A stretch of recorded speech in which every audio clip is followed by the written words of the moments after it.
চলুন আজ আমরা ডুব দিই এক অভিনেতার জীবনের শেষ অঙ্কের গল্পে, রজনী চ্যাটার্জির কাহিনীতে। কখনো কি ভেবে দেখেছেন, যখন হাততালিটা থেমে যায় তখন ঠিক কি হয়? মানে ধরুন মঞ্চের আলো নিভে গেল, দর্শকরা সব বাড়ি চলে গেল, তখন একজন অভিনেতার জন্য আর কি বাকি থাকে? এর উত্তরটা হল নিজের মুখোমুখি হওয়া, একেবারে একা, জমাট বাঁধা অন্ধকারের মধ্যে। আমাদের আজকের গল্পটা ঠিক সেই মুহূর্তটাকে নিয়েই। আচ্ছা, তাহলে গল্পের শুরুটা করা যাক। প্রথম পর্ব, মঞ্চ খালি। আমরা দেখব ৬৮ বছর বয়সী একজন অভিনেতা কিভাবে একটা জনশূন্য থিয়েটারে হঠাৎ জেগে ওঠেন, আর ঠিক সেখান থেকেই গল্পের শুরু। ৪৫-৪৫টা বছর, ভাবা যায় জীবনের প্রায় সবটা সময় তো তিনি কাটিয়ে দিয়েছেন এই মঞ্চে। এই সংখ্যাটা কিন্তু শুধু একটা সময় নয়, এটা যেন তার পরিচয়, তার পুরো অস্তিত্ব। আর সেই মানুষটাই দেখুন গভীর রাতে জেগে উঠে নিজের অবস্থাটা বর্ণনা করছেন। কি বলছেন? হল ফাঁকা, সব পাত্রপাত্রীর মধ্যে কেউ নেই, আর আমি দিলদার এতক্ষণ পড়ে পড়ে গ্রিন রুমে নাক ডাকছিলাম। আসলে অতিরিক্ত মদ্যপানের পর একটা ঘোর লাগা দিশেহারা অবস্থার মধ্যে তার ঘুমটা ভাঙে। চারিদিকে এমন নিস্তব্ধতা যা শুনলে কানে তালা লেগে যাওয়ার জোগাড়, আর অন্ধকারটা, ওটা যেন একটা আস্ত শ্মশান।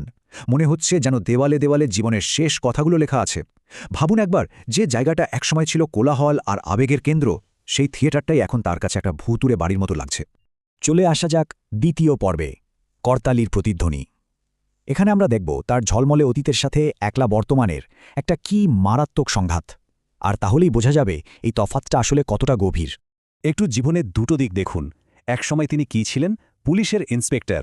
শরীরে তখন অদম্য শক্তি, সামনে পড়ে আছে এক উজ্জ্বল ভবিষ্যৎ। আর এখন তার পরিচয় হয়ে দাঁড়িয়েছে বুড়ো মাতাল, শীতে থরথর করে কাঁপছেন আর একা অন্ধকারের মুখোমুখি হচ্ছেন। কি সাংঘাতিক পরিবর্তন!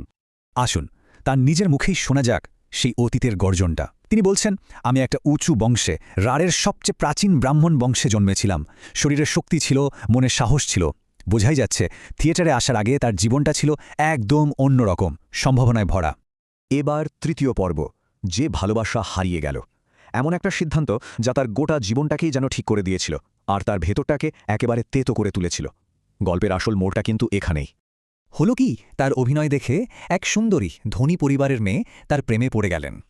মনে হচ্ছিল রজনীর জীবনে বুঝি এবার প্রেম আর প্রতিশ্রুতির একটা নতুন অধ্যায় শুরু হতে চলেছে। কিন্তু সেই প্রেম এলো একটা বিরাট শর্ত নিয়ে। মেয়েটি তাকে সোজাসুজি বলল, চলো বিয়ে করি, কিন্তু তার আগে তুমি ওই থিয়েটার করা ছেড়ে দাও। মানে শিল্প আর ভালোবাসার মধ্যে যে কোনো একটাকে বেছে নিতে হবে। ভাবুন তো, এই একটা কথাই তার জীবনের মোড়টা চিরদিনের জন্য ঘুরিয়ে দিল। এখান থেকেই শুরু হচ্ছে চতুর্থ পর্ব, অভিনেতা মানে ভার। এটা হলো শিল্প আর সমাজ নিয়ে তার এক চরম তিক্ত উপলব্ধি। প্রেমিকার ওই শর্তটা তার ভেতরের সব বিশ্বাসকে যেন নাড়িয়ে দিয়ে গিয়েছিল। ওই ঘটনার পর থেকে অভিনেতা শব্দটার মানেটাই তার কাছে পুরো পাল্টে গেল। তিনি বুঝতে পারলেন, অভিনেতা মানে তো আসলে চাকর, জোকার বা ক্লাউন, যার একটাই কাজ ক্লান্ত মানুষদের একটু বিনোদন দেওয়া। শিল্পের সেই পবিত্রতা, সেই সম্মান, সব ধারণা যেন এক মুহূর্তে ভেঙে চুরমার হয়ে গেল। তাহলে দাঁড়ানোটা কি? এই যে এত হাততালি, এর পেছনের সত্যিটা কি? তার উপলব্ধিটা খুব পরিষ্কার। সাধারণ মানুষ মঞ্চে অভিনেতাকে ভালোবাসবে, আপনার সাথে কথা বলবে, চা খাওয়াবে, কিন্তু কোনোদিন সামাজিক সম্মান দেবে না। নিজের মেয়ে বা বোনের বিয়ে কোনো অভিনেতার সাথে? কখনোই না। মঞ্চ থেকে নামার পর অভিনেতার আর কোনো পরিচয় নেই তাদের কাছে। কিন্তু এখানেই শেষ নয়। পঞ্চম পর্ব, আগুন এখনও জ্বলছে। সেই জমাট বাঁধা অন্ধকারে শিল্পী কিন্তু হার মানেন না। তিনি তার হতাশার বিরুদ্ধে রুখে দাঁড়ান, শেষ বিদ্রোহী একটা অভিনয়ে। শুধু তেজটা দেখুন একবার। রেজিয়া নাটকের বক্তিয়ারের ভূমিকায় তিনি একেবারে গর্জে উঠলেন। হে রাজকন্যা, কাহাকে মৃত্যু ভয় দেখাচ্ছ? জানো না তাতার জাতির ছেলে ছোটবেলা থেকে সিংহ শাবকের সঙ্গে লড়াই করতে শেখে? এই সংলাপটা যখন বলছেন তখন শুধু বক্তিয়ার নয়, মনে হচ্ছে যেন অভিনেতা রজনী চ্যাটার্জির ভেতরের যোদ্ধাটাই আবার জেগে উঠেছে।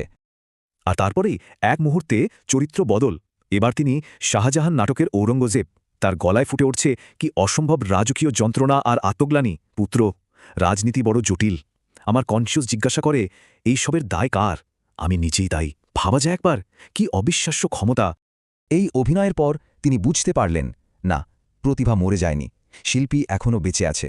বয়স, একাকিত্ব, হতাশা, কিচ্ছু তার ভেতরের আগুনটাকে নেভাতে পারেনি। এটাই তো তার আসল জয়। চলে এলাম আমাদের শেষ পর্বে, ষষ্ঠ পর্ব, এক চলমান ছায়া। এখানে জীবন, খ্যাতি আর শিল্প, এই সব কিছুর ক্ষণস্থায়ী নেচার নিয়ে তার শেষ ভাবনাগুলো উঠে আসবে। ওই যে অভিনয়ের ক্লাইম্যাক্স, তার উত্তেজনাটা এবার একটা গভীর দর্শনে পরিণত হচ্ছে। তার মুখ দিয়ে বেরিয়ে আসে শেক্সপিয়ারের সেই অমর উক্তি, যা তার নিজের গল্পটাকে একটা ইউনিভার্সাল ট্রুথের সঙ্গে জুড়ে দেয়। জীবনটা আসলে কি? একটা চলমান ছায়া মাত্র। একজন অসহায় অভিনেতা যে তার সময়টুকু মঞ্চে দাপিয়ে বেড়ায়, তারপর চিরদিনের মতো হারিয়ে যায়। তাহলে এই লম্বা রাতের শেষে রজনীর উপলব্ধিগুলো আমাদের কি শেখালো? প্রথমত, জীবন খুব ক্ষণস্থায়ী। দ্বিতীয়ত, সময় হয়তো সবকিছুকে ক্ষয় করে দেয়, কিন্তু মহৎ শিল্প টিকে থাকতে পারে। আর সবচেয়ে বড় যে শিক্ষাটা, তা হলো কোনো কিছুর আসল মূল্যটা আমরা তখনই বুঝি যখন সেটাকে হারিয়ে ফেলি। শেষ করার আগে একটা প্রশ্ন কিন্তু থেকেই যায়, একজন শিল্পী কি আদৌ তার অভিনীত চরিত্রগুলো থেকে নিজেকে আলাদা করতে পারেন, নাকি জীবনের একদম শেষে এসে এই চরিত্রগুলোই তার একমাত্র সঙ্গী হয়ে দাঁড়ায়? এটা কিন্তু ভাবার মতো একটা বিষয়।